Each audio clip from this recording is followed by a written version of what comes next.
ধ্বংসস্তূপে Iran আর পাল্টা মিসাইলে কাঁপছে Israel ও মার্কিন ঘাঁটি। মধ্যপ্রাচ্যের সর্বাত্মক যুদ্ধ আজ সপ্তম দিনে গড়িয়েছে। কেমন আছে তেহরান, কি বলছেন ডোনাল্ড ট্রাম্প? বাংলা ফ্লোয়ের আজকের ব্রেকিং আপডেটে আপনাদেরকে স্বাগতম। আমেরিকার অপারেশন এপিক ফিউরির টানা হামলায় ইরানের রাজধানী তেহরান ও ইস্পাহানের বিদ্যুৎ এবং যোগাযোগ ব্যবস্থা প্রায় বিচ্ছিন্ন। মার্কিন B-2 স্পিরিট বোম্বারগুলো এখন সরাসরি টার্গেট করছে মাটির নিচের গোপন মিসাইল বাংকারগুলোকে। প্রেসিডেন্ট ট্রাম্প স্পষ্ট করে জানিয়ে দিয়েছেন, ইরানের পূর্ণাঙ্গ আত্মসমর্পণ ছাড়া এই বোমাবর্ষণ কোনোভাবে থামবে না। কিন্তু ইরানও ছেড়ে কথা বলছে না। নিজেদের অস্তিত্ব রক্ষায় তারা ব্যবহার করছে ভয়ঙ্কর ফাত্তা হাইপারসোনিক মিসাইল।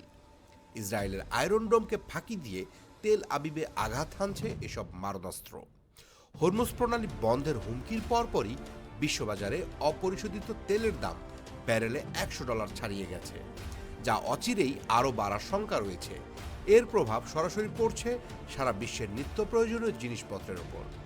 জাতিসংঘ এবং ইউরোপীয় ইউনিয়ন বারবার যুদ্ধবিরতির আহ্বান জানালেও আমেরিকা বা ইরান কেউ তাতে কর্ণপাত করছে না।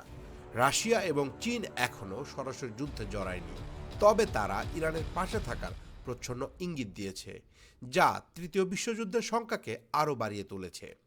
মধ্যপ্রাচ্যের প্রতি মুহূর্তের লেটেস্ট খবরের জন্য সাবস্ক্রাইব করে বাংলা ফ্লোয়ের সাথেই থাকুন।